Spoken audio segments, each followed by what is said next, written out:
નમસ્કાર દર્શક મિત્રો, નિર્માણ ન્યૂઝના ખાસ કાર્યક્રમ હોટ ટોપિકમાં આપની સાથે હું છું ધર્મી. હોટ ટોપિકમાં આજે વાત કરવી છે એ યુવાનો વિશે કે જેને લઈને અવારનવાર ચર્ચાઓ થતી હોય છે, કેમ કે યુવાનો જે છે ભારતનું ભાવિ ગણાય છે અને તેમની પાસેથી અઢળક અપેક્ષાઓ છે આપણા ભારત દેશને કે યુવાનોનું જે ભાવિ છે, આપણા દેશનું જે આ ભાવિ છે એ કઈ દિશા તરફ જઈ રહ્યું છે.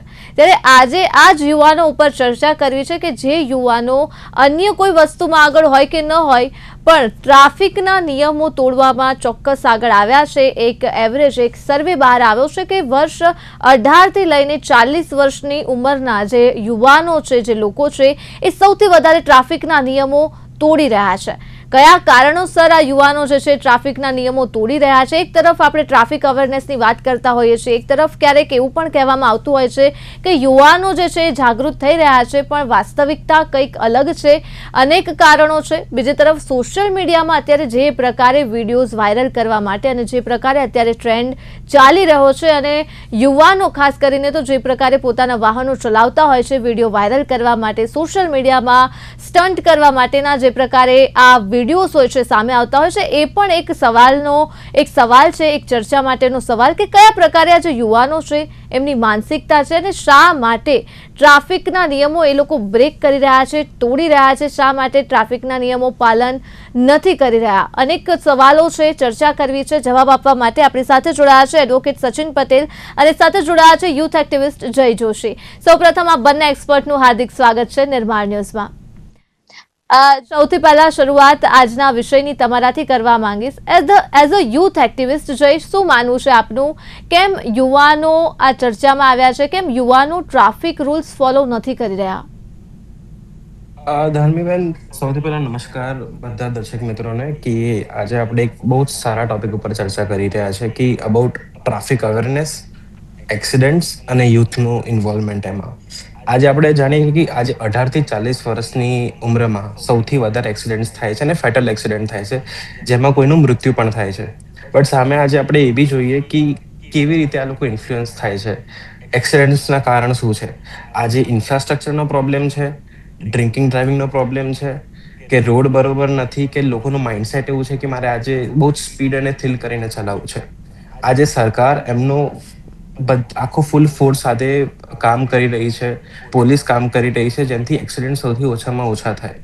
આજે દરેક ઘરમાં આજે ડિનર ટેબલ ઉપર વાત કરીએ તો બધા એક સેફટીની વાત કરતા હોઈએ છે. બટ જ્યારે કોઈ બી બાળક, કોઈ બી યુથ, કોઈ બી માણસ જ્યારે એક ગાડી કે વ્હીકલ ચલાવતા એક જુસ્સામાં આવી જતું હોય છે અને એ ટાઈમે એક અલગ જ ફિલિંગમાં હોય છે. આઈ થિંક એક યુફોરિયા ટાઈપની એક ફિલિંગમાં આવી જતું હોય છે અને એને કંઈક ચેસ કરવું હોય છે. એને એ બી નથી ખબર કે હું આટલી સ્પીડમાં કેમ ચલાવી રહ્યો છું, આટલો રિસ્કી કેમ ચલાવી રહ્યો છું. જેમ આપણે એક સ્ટેટિસ્ટિક્સની વાત કરીએ તો દરેક 4 મિનિટમાં એક માણસનું મૃત્યુ થાય છે આપણે ઇન્ડિયામાં, ભારતમાં. એટલે અગર આપણે આ પેનલ ચાલે છે 25 મિનિટ, તો almost 7 persons are dying right now in India, જેમાંથી 16% વધારે રેટ છે એ ડ્રાઇવિંગના લીધે છે અને એની અંદર 50%થી વધારે અંડર એજ ડ્રાઇવિંગ હોય છે. આજે અંડર એજ ડ્રાઇવિંગની પરમિશન કોણ આપી રહ્યું છે? પેરેન્ટ્સ આપી રહ્યા છે. કેમ આપી રહ્યા છે? બાળક આજે તું ટ્યુશન જાય છે, આજે તું સ્કૂલે જાય છે, કોલેજ જાય છે, લઈ જા બેટા, વાહન લઈ જા, તું જલ્દી પહોંચી જઈશ અને જલ્દી વહેલો ઘરે આવી જઈશ. બેટા તું ગાડી લઈને જા, તું સેફ રહીશ ને બેટા, તને કશું નહીં થાય. સામે જે થશે આપણે જોયું જઈશું. આ એક માઇન્ડસેટ છે. તો આપણે સૌથી પહેલા એક આ માઇન્ડસેટ ઉપર બી આપણે એક ચર્ચા કરવી જોઈએ સોશિયલ મીડિયા સિવાય. સોશિયલ મીડિયા આપણને બધાને ખબર છે એક બેધારી તલવાર જેવી વસ્તુ છે. એક પ્રોસ બી છે અને કોન્સ બી છે. સારું એ છે કે અવેરનેસ તમે ફેલાઈ શકો છો. વિડીયોઝ દ્વારા આપણે શોર્ટ વિડીયોઝ આવે છે, એનાથી આપણે કહી શકીએ છીએ કે તમે હેલ્મેટ પહેરો, ધીમે હાંકો, એવી રીતે. ચલાન ફાટે છે, કેમ્પેન્સ આવે છે, બધું છે. પણ એની સામે લોકો સ્ટન્ટના રીલ્સ બી બનાવે છે.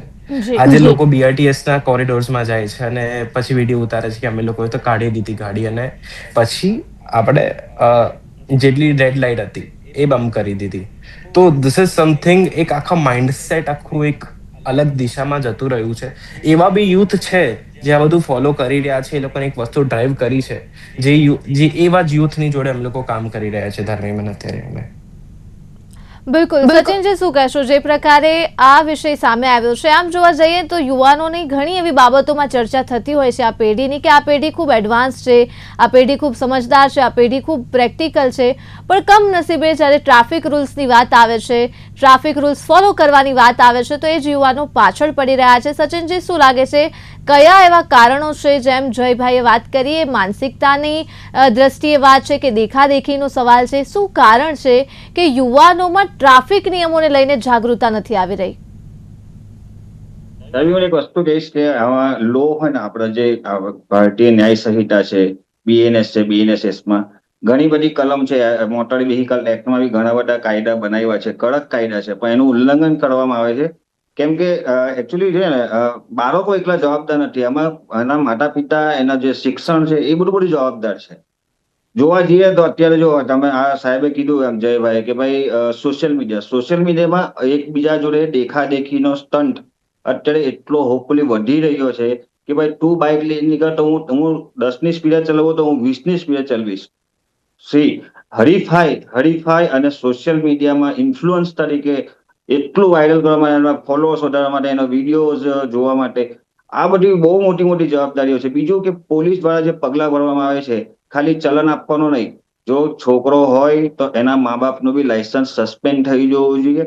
એવા કડક કાયદા બનાવશું તો જ આ કંટ્રોલમાં આવશે, નહીં તો આ પરિસ્થિતિ ઓર ગંભીર થશે. કેટલા એક્સિડન્ટ થાય છે, અમે લોકો પોતે અમે કોર્ટમાં જયારે હોઈએ છીએ ત્યારે MSCP ના કેટલા ઘણા કેસો એવા આવે છે.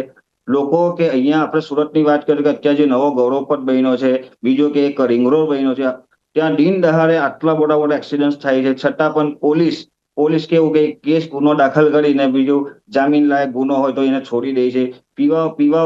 અધ્રક પીવાવાળા લોકો ગાડી બેફામ ચલાવે છે, છતાં પણ શું કહેવાય કે જે કાયદા જે હોવા જોઈએ કડક હોવા જોઈએ, કે આવનારા સમય હજુ ઘણો ગંભીર આવે એમ છે. તો સચિનભાઈ, એમ કહે કે જે કાયદા છે ટ્રાફિકને લઈને આપણા ભારત દેશમાં, એ ક્યાંક નબળા પડ્યા છે, અથવા તો કાયદા છે પણ લોકોમાં એ કાયદાનો ડર નથી, એટલા માટે પણ આ જે ટ્રાફિકના નિયમો છે યુવાનો પાલન નથી કરતા. કાયદાને લઈને સચિનભાઈ, આપનું શું માનવું છે કે કયા પ્રકારે કાયદાઓ છે? કાયદા બેન એવું છે કે જો ચોપડીમાં લખેલું છે વાત બરાબર છે, પોલીસ સ્ટેશનમાં ગુના નોંધાય છે, બરાબર છે, પણ એનું જે પાલન થવું જોઈએ. કાયદા છે, સરકારે સારા કાયદા બનાવ્યા છે, પણ એનું પાલન નથી થતું. ખરેખર જે પાલન કરવામાં આવે તો એનો ઇન્ફ્લુઅન્સ થોડો એટલે કંટ્રોલિટી વધી જશે. મારું કેવું એવું છે. જી બિલકુલ. જય, શું કહેશો? જે પ્રકારની જ્યારે પણ વાત આવે છે, આપણે દંડ ભરવા માટે તૈયાર હોય છે. એક સર્વે એવો પણ છે કે જેમાં ગુજરાત મોખરે છે દંડ ભરવામાં. કરોડોનો દંડ ભરીએ છીએ આપણે હેલ્મેટ ન પહેરવા માટે, સીધા જ 500 રૂપિયા આપવા તૈયાર છીએ, પણ એ જ હેલ્મેટ પહેરવા આપણે તૈયાર નથી. એટલે રકમ દઈ દઈશું, પણ આપણે ભલે આપણો જીવ જતો હોય તો જાય, પણ અમે હેલ્મેટ તો નહીં જ પહેરીએ. એટલે ક્યાંક દંડની રકમ શું ઓછી પડી રહી છે યુવાનોમાં, કે યુવાનોને એ દંડ ઓછો લાગી રહ્યો છે કે વાંધો નહીં, દંડ ભરવો પડે તો ભરી દઈશું, પણ અમે નિયમોનું પાલન તો અમે નહીં જ કરીએ? શું કહેવું છે નિયમો વિશે? એકદમ સાચી વાત છે. આપણે ઘણા અરબ દેશો છે, ગલ્ફ નેશન્સ છે કે વેસ્ટર્ન નેશન્સ છે, આપણે જોયું હશે કે સાંભળ્યું હશે આપણે કોઈ રિલેટિવ્સ થી કે આજે અમારે અગર રેડ લાઇટ ક્રોસ કરીએ, આજે સીટ બેલ્ટ ના પહેરીએ તો પોલીસ અમને પુલ ઓવર કરે. એટલે પોલીસ અમારી ગાડી ઊભી રખાવે પાછળથી આવીને, અને એમને $100, $200, 300 દિરહામ, 500 દિરહામ સુધીના એ લોકોને ફાઇન્સ લાગે છે ખાલી સીટ બેલ્ટ ના પહેરવા માટે. આજે કદાચ એ જ ફાઇન 500 ને 1000 સુધી સીમિત છે. આજે ઇન્ડિયામાં દરેક વર્ગની એક પબ્લિક રહેતી હોય છે, અને એ બધાને અકોમોડેટ કરવા માટે જ એક સરકાર એક લેવલ સુધીનું જ એક ફાઇન આપણે ચાર્જ કરી શકે છે. આજે એક રિક્ષા ચાલક છે, 3 ના બદલે 4 કે 5 લોકો બેસાડે છે, બટ એ કેમ બેસાડે છે આપણને શું ખબર છે? એની થ્રિલ માટે બેસાડે છે? ના, એની અત્યારે મજબૂરી છે. એને 20 ને 20, 40 રૂપિયા ઘરે વધારે લઈ જવા છે. આજે પોલીસ એને 500 ના 1000 દંડ કરશે તો એ બીજા 6 બેસાડશે. લોકો 4 ના 3 નહીં કરે. ગુજરાતમાં કે ભારતમાં એવી માનસિકતા છે કે હું 500 1000 વધારે આપીને નીકળી જઈશ. આજે 3,500 4,000 હેલ્મેટ લેવા કરતા વર્ષમાં 2 વખત, 3 વખત, 4 વખત પકડશે ને મને, હું 3 વખત ફાઇન આપી દઈશ. 200, 400, 500 આપી દઈશ અને નીકળી જઈશ. તો 100% એક સાચી વાત છે કે ફાઇન એક રિવાઇઝ કરવું જોઈએ અને વધારે સ્ટ્રિક્ટ થવું જોઈએ. એક આપણે સર એક મોટર વ્હીકલ એક્ટની વાત કરી, તો એમાં 2019માં એક અમેન્ડમેન્ટ આવેલો જેમાં એક પુણે પોર્શે કેસ હતો મેં આનું ઇમ્પ્લિમેન્ટ હતું કે કોઈ બી અંડર એજ ડ્રાઇવિંગ થાય છે 18 વર્ષથી ઓછાની ઉંમરવાળું કોઈ એક્સિડન્ટ કરે છે અને ગાડી ચલાવે છે તો એના પેરેન્ટ્સને 25,000નો દંડ છે. આજે જે બી નો બાળક આજે 10 લાખની કોઈ ગાડી ચલાવે છે તો 25,000ની રકમ એ ફેમિલી માટે ઓછી નથી. એ ફેમિલીના પેરેન્ટ્સને મધર અને ફાધરને 3 વર્ષની જેલ થાય છે અને પ્લસ કાર્યવાહી થાય છે. આજે કેટલા બી કિસ્સા એવા બને છે કે આજે થાય છે ન્યૂઝમાં આવે છે અને બીજા દિવસે એ ન્યૂઝની અપડેટ શું છે અમને નથી ખબર. પુણે પોર્શે કેસ પેરેન્ટ્સને 2 મહિનાની જેલ થઈ હતી. પેરેન્ટ્સ નીકળી ગયા. આપણને ખબર છે એમનો ફાધરનું કે ગ્રેન્ડફાધરનું બેકગ્રાઉન્ડ શું હતું. હવે કોઈ જ અપડેટ નથી. બહુ જ ટ્રેજિક ઇન્સિડન્ટ હતો. ફોરેનની હું જેમ વાત કરતો હતો કે એક ડ્રાઇવિંગ ટેસ્ટની આપણે વાત કરીએ. આજે આપણે ડ્રાઇવિંગ લાયસન્સ કેવી રીતે બને છે. મેં બી ટેસ્ટ આપી હતી, તમે બી ટેસ્ટ આપી હશે, પણ હજુ ઘણા એવા લોકો છે કે 10-12 હજારમાં એક ફિક્સ ચાર્જ હોય છે. આવી ખુલ્લી રીતે તો મારાથી નહીં કહેવાય બટ બધાને ખબર છે એક ફિક્સ ચાર્જ છે જે બાર સુપરવાઇઝર અને લોકો લેતા હોય છે અને તમારો ડ્રાઇવિંગ ટેસ્ટ ક્લિયર થઈ જશે. આ મને બોલવું યોગ્ય નથી લાગતું પણ આ બધાને ખબર છે. પણ આની ઉપર એક્શન કોણ લઈ રહ્યું છે? કોઈએ રેડ પાડી આવી રીતે આરટીઓની આજુબાજુ ઓફિસમાં કે કેવી રીતે થઈ રહ્યું છે. આજે ફોરેનમાં કોઈ ડ્રાઇવિંગ ટેસ્ટ લઈ રહ્યું છે તો આજે સુપરવાઇઝર એમની બાજુમાં બેસે છે ફાઇનલ ડ્રાઇવિંગ ટેસ્ટમાં કે તમે ડાબી બાજુ જોયું, પાછળના કાચમાં જોયું, સાઇડ લાઇટ બતાવી, ટર્ન લીધો, એક આખી ચેકલિસ્ટ લઈને બેસે છે. આજે આપણા ભારતમાં, ગુજરાતમાં, આરટીઓમાં એ સેમ ઓલ્ડ વસ્તુઓ છે. આઠડો બનાવો, રેમ્પ પર ચડાવો, ગાડી રિવર્સ લો, બોક્સ પાર્ક કરીને બહાર નીકળી જાઓ. પણ સ્પીડનું શું? જે સાઇન છે, સિગ્નલ છે, ઓવર સ્પીડિંગ નહીં કરવી, 60ની નીચે ચલાવવું, હોર્ન નહીં મારવો. આજે અત્યારે બેન હું અત્યારે ગાંધીનગરમાં બેસેલો છું. સિવિલ હોસ્પિટલ અહીંયાથી 500 મીટર દૂર છે. તમને ખબર હશે હોસ્પિટલની આજુબાજુ હોર્ન ના મારવો. ટ્રક, બસ, કોઈ બી ગાડી હોય, હોસ્પિટલ છે, સ્કૂલ છે, એની બાજુમાં હોર્ન મારે છે. બહુ જ બેઝિક વસ્તુ છે. એક્સિડન્ટની વાત નથી કરતો. આ સિવિક સેન્સ બી લોકોમાં નથી. તો એક સિવિક સેન્સ બી લાવી આ માટે બહુ જ જરૂરી છે. બિલકુલ પ્લસ દંડના જોડે. બિલકુલ સાચી વાત છે. સિવિક સેન્સને લઈને હંમેશા જય સવાલો ઉઠતા જ હોય છે. ગુજરાતીઓ સામે ખાસ સિવિક સેન્સના સવાલો ઉઠતા હોય છે. પછી ટ્રાફિક હોય કે કોઈ અન્ય જાહેર જગ્યા હોય. શું કહેશો સચિનજી, જે પ્રકારે આપણે ગુજરાતીઓની વાત કરીએ ને એમાં પણ એક સર્વે છે કે અમદાવાદ જે છે આખા ભારતમાં 3જા નંબરે છે દંડ ભરવામાં અમદાવાદ આવી રહ્યું છે અને એ સિવાય પણ ગુજરાતીઓ ખૂબ વિશાળ દંડ ભરી રહ્યા છે. એટલે આ માનસિકતા કોઈ એ પ્રકારની છે. મારે ખાસ આજે યુવાનોની જ વાત કરવી છે. આપણે એવું જ કહીએ કે આગળની જે પેઢી છે એ કદાચ એમના હાથમાં વાહનો મોડા આવ્યા એટલે કદાચ એમને ટ્રાફિકનું સિવિક સેન્સ પણ થોડુંક ઓછું હોય. પણ આ પેઢી એવી છે કે જે 18 વર્ષની થાય છે અને સીધું જ એમના હાથમાં વાહન આવે છે. સ્કૂલમાં પણ હવે ટ્રાફિકને લઈને નિયમો ભણાવવામાં આવે છે. એટલે આ એ પેઢી છે કે જે સ્કૂલથી લઈને જ ટ્રાફિક વિશે અવેર હોય છે, સ્કૂલથી લઈને જ ટ્રાફિક વિશે ભણે છે. અને તેમ છતાં પણ સચિનજી નવાઈ લાગે જાણીને પણ એક સર્વેમાં યુવાનોનું એવું કહેવું છે કે અમારી હેરસ્ટાઇલ બગડી જાય છે, અમને હેરફોલનો પ્રોબ્લેમ થાય છે, એટલા માટે અમે હેલ્મેટ નથી પહેરી રહ્યા. હવે આ પેઢી સામે તમે શું સવાલ કરશો? તમે તો બેન વધારે થોડી ઉંમર બોલ્યા, 18 વર્ષ. હજુ તમે જોયો 14 વર્ષ 12 વર્ષના છોકરાઓ બાઇક લઈને ગમે તેમ. એકચ્યુઅલી પ્રોબ્લેમ એવો છે બેન કે ભાઈ જે કંટ્રોલ જે છે ને કંટ્રોલ એ કંટ્રોલ ઘરમાં હોય. મેં મારા છોકરાઓને ચાવી આપી એટલે નીકળી જવાનું, એને ફ્રીડમ આપી દીધી આપી. સ્કૂલમાં જે આઈ ફોલો કરીને વચ્ચે અમારા કેમ્પેન સુરતમાં ચાલતું હતું એ બંધ થઈ ગયું. સ્કૂલમાં ખરેખર ટીચર્સ લોકોએ કે ભાઈ એ લોકોએ અવેરનેસ કરવી જોઈએ બાળકોને, તો જ આ વસ્તુ કંટ્રોલમાં આવશે. અને બીજું વસ્તુ કે અમારે સુરતની, તમારે અમદાવાદની વાત અલગ. અમારા સુરતમાં તો તમે હેલ્મેટ તો ભાગ્યે જ કોઈ પહેરતું હશે. હેલ્મેટ કોઈ પહેરતું જ નથી. જો કે કંપનીઓમાં જતી વખતે કમ્પલસરી છે હેલ્મેટ, પણ અહીંયા જે લોકલ પબ્લિક છે કોઈ દિવસ હેલ્મેટ પહેરતું જ નથી. થોડું બી ટચ થાય એટલે મારા મારી પર ઉતરી આવે છે. એટલે આવા જે અવેરનેસ પ્રોગ્રામ છે પોલીસે કરવા જોઈએ કે પોલીસ ખાલી દંડ ઉઘરાવવામાં નથી, ઘણા બધા મેમોજ આવે છે, મેમોજની લાઈન લાગતી હોય છે. પણ આ દંડ અને મેમો અને ઉભી રાખીને રસીદ ફાળવી એ નથી, કંટ્રોલ નથી. એના માટે તમારે પોલીસે બી અને પોલીસ કમિશનર સાહેબે પણ થોડા અવેરનેસ કરવા પડશે, જાગૃતિ ફેલાવવી પડશે, નહીં તો આ વસ્તુ હજી ઓર ગંભીર બનવાની છે.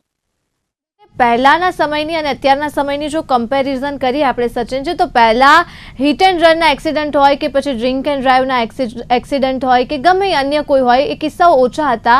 અને એમાં પણ છેલ્લા 7-8 વર્ષથી મીડિયાની ખાસ જો હું વાત કરું તો નબીરો જે શબ્દ છે આ જ પેઢીની દેન છે કે આ શબ્દ જે છે એ વારંવાર વાપરવાની ફરજ પડે છે કે નબીરાઓ બેફામ બન્યા છે રોડ રસ્તા ઉપર.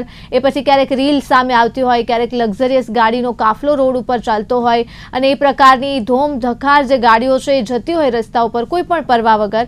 એટલે સવાલ એ થાય સચિનજી કે આ માનસિકતા જે યુવાનોની છે એ કઈ રીતે સુધરી શકાય? જેમ કે તમે એક સજેશન આપ્યું કે માતા પિતાનું પણ લાયસન્સ સસ્પેન્ડ કરવાનો જો જોગવાઈ કરવામાં આવે તો ક્યાંક સુધારો થાય, જે સજેશન મને ખૂબ સારું લાગ્યું. યુવાનોને ખ્યાલ છે ક્યાંક તેમની પાસે શું પૈસા છે, એટલે પૈસાના જોર ઉપર આ બધું ચાલી રહ્યું છે. તો હવે આ જ વસ્તુ છે તો પછી આને સુધારો કઈ રીતે લાવી શકાય? કેમ કે એમને ખબર છે કે જો અમે પકડાશું પણ તો પણ અમે છૂટી જવાના છીએ અને અમારું કોઈ આ જે સિસ્ટમ છે કંઈ જ નહીં બગાડી શકે. એટલે ક્યાંક આ પ્રકારની જે વસ્તુ છે બેફામ બની છે. તો હવે આનું સમાધાન શું? સમાધાન તો એક તો બીજી વાત કે આપણે જે વાત કરી કે યુવાનોમાં અત્યારે જે બેન ચાલે છે ને એ છે સોશિયલ મીડિયા. સોશિયલ મીડિયામાં એકબીજાના દેખાડા કરવા માટે આ બધું તંત્ર છે કે આજે તમે જુઓ કે અમારા પાલ વિસ્તાર છે, અડાજણ વિસ્તાર છે, આજે ગોધરો જે ખુલ્લા રોડ છે એ ખુલ્લા રોડમાં બેફામ લોકો ગાડી ચલાવે છે. જ્યાં 40ની સ્પીડે ગાડી જે ચલાવવાની છે 80, 90, 100ની સ્પીડે, કે એક હરીફાઈ થઈ ગઈ સોશિયલ મીડિયામાં. જો આની પર કંટ્રોલ આવશે ને બેન તો જ આ વસ્તુ સુધરશે. અને બીજું યુવાનોની વાત કરું કે ભાઈ જાગૃતિ લાવવાની બહુ જરૂર છે. ખાલી દંડ અને મેમોથી આપવાથી કઈ થવાનું નથી. આના માટે તો તમારે પાવર્સ જે છે પોલીસને વધુ આપવા પડશે તો જ આ કંટ્રોલમાં આવશે. મને ખબર છે કે મારી પાસે પૈસા છે, મને ખબર છે કે મારી પાસે પાવર છે, એટલે હું ગમે 100ની સ્પીડ પર હંકાવું કે 150ની સ્પીડ પર મારી મર્સિડીઝ કે ઓડી ચલાવું. હું બીજા દિવસે તો સવારે છૂટી જ જવાનો છું, બીજા દિવસે સવારે મારા ઘરે જ હું બ્રેકફાસ્ટ કરીશ. આ પ્રકારની જે માનસિકતા છે સૌથી વધારે યુવાનોમાં, આ સૌથી વધારે મેઇન પ્રોબ્લેમ છે આ માનસિકતા. એટલે હવે આ મેન્ટાલિટી છે, આ માનસિકતા છે, આ એટીટ્યુડ છે અત્યારે યુવાનોનો. તો હવે આ માનસિકતા સામે કઈ રીતે લડીશું? ધાર્મીબેન, આમાં ખાલી એક વર્ગનો આ માનસિકતા નથી, એક પ્રિવિલેજ ક્લાસની માનસિકતા નથી. આજે આઈ ગેસ આ માનસિકતા બધાની થઈ ગઈ છે ભારતમાં કે ગુજરાતમાં, અમદાવાદમાં, સુરતમાં. આજે સ્વિગી ઝોમેટોના રાઇડર્સ છે, આજે રિક્ષા કે ટેમ્પા ચલાવે છે, કેટલા સ્પીડમાં ચલાવે છે. 10 મિનિટમાં ડિલિવરી કરવાની છે, 12 મિનિટમાં કરવાની છે. કેમ? કેમ કે એમને રેટિંગ સારી મળે, ટીપ મળે, એના માટે. આજે હું અમદાવાદની વાત કરું તો અમદાવાદમાં 80% રિક્ષાવાળા આગળ એક મોબાઈલ મૂકવાનું સ્ટેન્ડ મૂકે છે રિક્ષામાં. શેના માટે મૂકે છે? ગૂગલ મેપ્સ જોવા માટે, પાથ કયો છે, ઓલા ઉબર ચલાવતા હોય એટલે. અડધા ઉપર ટાઈમ એ લોકો રીલ્સ અને યુટ્યુબ સ્ક્રોલ કરતા હોય છે. 4 રસ્તા છે, ચાલુ કરે છે અને સ્ક્રોલ કરે છે. એટલા આપણે ફોન અને ડિવાઇસીસથી કનેક્ટેડ થઈ ગયા છે. એક ઇન્ટરનેશનલ સ્ટડી હતી, સોર્સ અત્યારે નથી કહેતો, બટ ક્યાંક કોઈકને વાંચવામાં આવી હશે છાપામાં, ન્યૂઝમાં, કે જે બી એક્સિડન્ટ થાય છે, ડ્રિંક એન્ડ ડ્રાઇવિંગનો જે એક્સિડન્ટ થાય છે અને જ્યારે કોઈ ફોન વાપરે છે એનો ડ્રાઇવિંગ થાય છે. વધારે ફોન વાપરવા કે એના લીધે થાય છે. ડ્રિંક એન્ડ ડ્રાઇવિંગમાં હજુ બી માણસને એની સેન્સીસ હોય છે. જે બી રિસ્પોન્સ ટાઈમ કે રિએક્શન ટાઈમ છે એ ડ્રિંક એન્ડ ડ્રાઇવિંગ કેસીસના એક્સિડન્ટમાં વધારે છે, એટલે ઓછો છે. અને વધારે ટાઈમ જ્યારે કોઈ માણસ ફોન યુઝ કરે છે કે ડિસ્ટ્રેક્ટેડ છે ત્યારે એને બ્રેક લગાવવામાં થાય છે. બહુ જ આખું દરેક દેશમાં સ્ટડી થયેલી છે ને પછી આ રિપોર્ટ બહાર આવેલો છે. But still we are ignoring just because in India and that too in Gujarat alcohol is prohibited. દારૂ પીવાથી એક્સિડન્ટ થાય છે. હું બી માનું છું કોઈએ ના પીવું જોઈએ, ના ભારતમાં ના બીજા કોઈ દેશમાં. પણ એના સિવાય બી બહુ તમે ડિસ્ટ્રેક્ટેડ ના રહો, તમે ફોન ઉપર વાતો ના કરો, રીલ્સ ના ચલાવો. સેકન્ડ વસ્તુ છે આપણે કેવી રીતે આને સારું કરી શકીએ છીએ આ વસ્તુઓને. આજે આપણી પોતાની સરકાર, જેમ કે વોટ્સઅપ છે, ઇન્સ્ટાગ્રામ છે, મેટા છે, એ લોકો જોડે કોલેબોરેશન કરે સરકાર પોતે, કે જ્યારે બી કોઈ બી વેહિકલની મૂવમેન્ટ થાય છે, એક ગતિથી વધારે ચાલે છે, 10 કિલોમીટર કાં તો 15 કિલોમીટરથી વધારેની ઝડપ થાય છે, આપણા બધાના ફોનમાં એક લોકેશન ચાલુ જ હોય છે જીપીએસ માટેનું. તો એવી એપ્લિકેશન્સ એ બધું ટ્રેક કરી લે અને તમારો ફોનમાં લિમિટેડ એક્સેસ આવી જાય તરત જ, એપ્લિકેશન બંધ થઈ જાય. આ સાંભળવામાં બહુ જ સારું લાગે છે અને એકચ્યુઅલી આ વસ્તુ પર્ટિક્યુલર ઇમ્પ્લિમેન્ટ થઈ શકે એવી છે. ખાલી સરકારે આ કંપનીઓ જોડે જવાની જરૂર છે અને આ વસ્તુ કહેવાની જરૂર છે. આના સિવાય રોડ અને રસ્તાની બી આપણે વાત કરીશું. આજે આપણું ઇન્ફ્રાસ્ટ્રક્ચર એટલું સારું છે કે આવા એક્સિડન્ટ ઓછા થઈ શકે? I doubt. ઘણા બધા હાઈવેઝ એવા છે કે બહુ સ્મૂથ હાઈવે જતા હોય છે અને ખાડો આવી જાય છે. કેમ એવું છે? ઇન્ફ્રાસ્ટ્રક્ચરનો બી પ્રોબ્લેમ છે ને એના જોડે. આર્ટિકલ 21 એવું કહે છે કોન્સ્ટિટ્યુશન ઓફ ઇન્ડિયાનું, ફંડામેન્ટલ રાઇટ્સનું છે article. Every citizen of India has a right to safe and well maintain roads. એટલે બધા નાગરિકોનો એક અધિકાર છે સેફ, સારા અને રસ્તા માટેનો. એએમસીએ એક હેલ્પલાઇન નંબર બહાર પાડ્યો છે અમદાવાદમાં, અમદાવાદ મ્યુનિસિપલ કોર્પોરેશને, 155303. કોઈ બી તમને પ્રોબ્લેમ હોય તમે એની જાણ કરો રોડ રસ્તામાં. એ લોકો વિધિન 24 to 72 hours એ લોકોનું સોલ્યુશન લાવશે, કાં તો તમને અપડેટ કરશે કે આના ઉપર શું આને સોલ્વ કરવામાં આવશે કે આને એસ્કેલેટ કયા સુધી કરી છે. આ નાગરિકોને હજુ વસ્તુઓ ખબર નથી. એટલે આ બધું રોકવા માટે ઇવન સરકારે એમની પોલિસીઓ છે એમાં થોડુંક ટ્વિસ્ટ કરીને બહુ સારી વસ્તુઓ લાવવી પડશે. જોડે પેરેન્ટ્સ છે, ટીચર્સ છે, મેન્ટર્સ છે, મીડિયા છે અને અમારા જેવા યુથ છે, બધાની આ જવાબદારી બને છે. બધા એક રિસ્પોન્સિબિલિટી લે કે બહુ જ રિસ્પોન્સિબિલિટી ડ્રાઈવ કરે. નો ડ્રિંકિંગ ડ્રાઇવિંગ, નો રેશ ડ્રાઇવિંગ, કોઈ બી લોનો તોડવું નહીં. આપણે લોને રિસ્પેક્ટ કરીએ. લો, ટ્રાફિક લોઝ બધું આપણા માટે બન્યું છે, આપણી સુરક્ષા માટે બન્યું છે. તો લેટ્સ ફ્રોમ ટુડે એક પ્લેજ લઈએ કે અમે, એટલે એવા કેમ્પેન્સ તો અમે કરતા જ હોઈએ છીએ કે જેમાં આપણે પ્લેજ લેવડાવીએ અને આના બારામાં આપણે બધાને અવેર કરતા જઈએ. જેમ આપણે વાત કરતા કે સ્કૂલમાં નાનપણથી છોકરાઓને એક ટોપિક આપવામાં આવે છે કે રોડ સેફટીના બારામાં 7, 8, 9માં. બટ દરેક સ્કૂલમાં ઇમ્પ્લિમેન્ટ નથી થતું કે નથી ભણવામાં આવતું, કેમ કે ટીચર્સ અને પ્રિન્સિપાલ્સને એવું લાગે છે કે સાયન્સ, મેથ્સ બહુ ઇમ્પોર્ટન્ટ છે આ બધા ટોપિક્સ કરતા.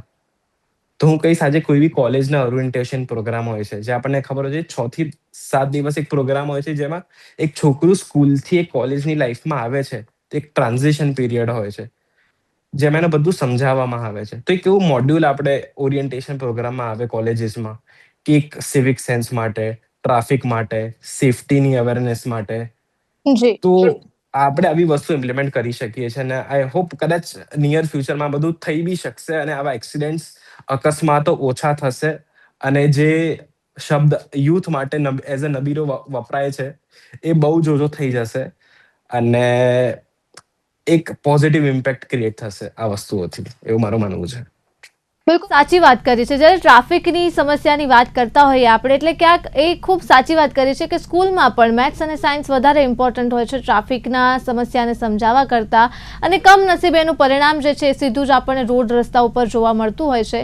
સચિનજી, આજની ચર્ચાનો છેલ્લો સવાલ એ જ થાય કે કન્ક્લુઝન શું? આપણે ચર્ચા કરીએ છીએ, સમાધાનની વાત કરીએ છીએ, એક્સપર્ટ્સ જે હોય છે એ પણ સમાધાનની વાત કરતા હોય છે, પણ આપના મતે આપનો અનુભવ શું કહે છે કે શું એ બાળકના માતા પિતા જવાબદાર છે કે જે જવાબદારી નથી લઈ રહ્યા, કે જે બેફામ ચાવી આપી દે છે ક્યારે પણ પોતાના બાળકોને? શું એજ્યુકેશન સિસ્ટમ પાછળ રહ્યું છે બાળકોને એ ટ્રાફિક અવેરનેસ પહોંચાડવામાં, ટ્રાફિકને લઈને જાગૃતતા ફેલાવવામાં, કે પછી આપણું જે તંત્ર છે એ ક્યાંક ઢીલું પડી રહ્યું છે બાળકોની સામે, યુવાનોની સામે કાયદાનું પાલન કરાવવા માટે? કેમ કે બહારના દેશમાં ખૂબ સરસ રીતે નિયમોનું પાલન થાય છે એ આપણે જાણીએ છીએ, એટલે કાયદાનું પાલન કરાવવું અઘરું તો નથી એટલું આપણને ખબર છે. તો ભારતમાં શું સમસ્યા છે કે નિયમોનું પાલન અને સિવિક સેન્સ સામે હંમેશા સવાલો ઉઠતા રહે છે? એમાં એવું છે કે આપણે વાત કરીએ કાયદાની. કાયદા તો સરકારે સરસ જ બનાવ્યા છે, એનું પાલન બી થાય જ છે. પણ જે પાલન કરવા વાળા લોકો છે, જે તમે કહીએ કે ભાઈ 18 વર્ષ, 18 વર્ષથી ઓછી વયના અને હજુ તમે જોવા જઈએ તો 45-50 વર્ષના લોકો બી નાના છોકરાઓ જેવું વર્તન કરે છે. એકચ્યુઅલી જોવા જઈએ ને તો બેફામ ગાડી તો લોકો ચલાવે છે, ડ્રિંક એન્ડ ડ્રાઇવિંગ કરે છે. બીજું કે જે ચલાવવાની રીત છે, ગાડી ચલાવવાની રીત છે, અત્યારે તમે જોવા જઈએ કે ભાઈ સોશિયલ મીડિયામાં ફેમસ થવા માટે લોકો ગાડી વાંકી ચૂકી ચલાવે, આ છે તે છે, સાયલેન્સર ઘસે છે, પાછળ પંખા ઘસે છે, એની આગ નીકળે એ બી અત્યારે જોવા જઈએ તો પોલીસ દ્વારા જે જોવા જઈએ તો સાયલેન્સરમાંથી જે નાઇટ્રોજન ગેસના જે આગ કાઢતા લોકો બી છે અહીંયા સુરતમાં ઘણા બધા લોકો જે ફટાકડા ફોડે છે. આવા લોકો માટે તો ખરેખર જો ગાડી બી જમા કરી લેવી જોઈએ, દંડ બી એવો કરવો જોઈએ અને 4 દિવસની જેલ, કાયદાની ઉપર વટ જઈને તમારે કામ કરશો પોલીસે તો જ આ વસ્તુ કંટ્રોલમાં આવશે. નહીં તો આપ જે જોવા જઈએ તો કાયદામાં જે લખ્યું છે ખાલી માત્ર 2000 5000 નો દંડ અને 151 કરીને ગાડી છોડી દેતા હોય છે, પણ ખરેખર જોવા જાવ તો તમને શીખ મળવી જોઈએ. એનું જે બાળક છે, જે વાલી છે, એની માતા છે, બેન છે, કોઈ બી ને કરીને એને ખાલી બેસાડો જેલમાં કે ભાઈ આ વસ્તુ આવી ફરીથી નહીં જોઈએ છે, એની બાંયધરી લેવી જોઈએ, લેખિત બાંયધરી લેવી જોઈએ તો જ આ વસ્તુ કંટ્રોલ થશે. નહીં તો બેન આ વસ્તુ અનકંટ્રોલ વસ્તુ છે. કેમ કે જોવા જાવ ને તો અત્યારે સાહેબે કીધું જયભાઈ કે ભાઈ આ તો 4 મિનિટે એક એક્સિડન્ટ થાય છે. હું તો 4 મિનિટ બી ઓછી કહું છું. તમે જોવા જાઓ હાઈવે પર કેટલા એક્સિડન્ટ થાય છે રોજની, એક ગાડી રોજ તમે જાઓ, અત્યારે એક્સપ્રેસ વે બન્યો છે, રોજ ડેઈલી એક્સિડન્ટ થાય છે. આનું કારણ શું? સિટીની વાત કરો, સિટીમાં તમે જો બેફામ ગાડી લોકો ચલાવે છે. તમે અત્યારે જે હાલમાં જે સુરતમાં જે નવા રોડ બન્યા છે એમાં તો તમે જો રોજ એક એક્સિડન્ટ થાય, રોજ. ખુલ્લા રોડ પર ઇન્ફ્રાસ્ટ્રક્ચર સારું છે, સરકાર સારું કામ કરે છે, ના નથી કે સિટી છે આપણી સ્માર્ટ સિટી બને છે તો સ્માર્ટ સિટીમાં જરૂરી છે, પણ એકચ્યુઅલી જે કાયદા છે કાયદાનું ખરેખર પાલન કરાવવું જોઈએ અને કડક રીતે કરાવવું જોઈએ તો જ આ વસ્તુ કંટ્રોલ થશે. બિલકુલ કે આજે આપણે જે પણ ચર્ચા કરી છે એનું કંઈક કન્ક્લુઝન આવે, કંઈક તંત્રમાં બદલાવ આવે, કેમ કે જે પ્રકારે અત્યારે સમસ્યા છે એ ખૂબ જ ગંભીર છે અને જો આ સમસ્યાનું સમાધાન ન આવ્યું તો પરિણામ ખૂબ માઠા આવશે. આભાર જયજી, સચિનજી, આ બંને એક્સપર્ટનો અમારી સાથે જોડાવા બદલ અને ચર્ચા બદલ ફરી એક વખત આપ બંનેનો ખૂબ ખૂબ આભાર. તો દર્શક મિત્રો, આજના હોટ ટોપિકમાં માત્ર આટલું જ. ફરી મળીશું એક નવા વિષય સાથે. હાલ મને આપશો રજા. નમસ્કાર.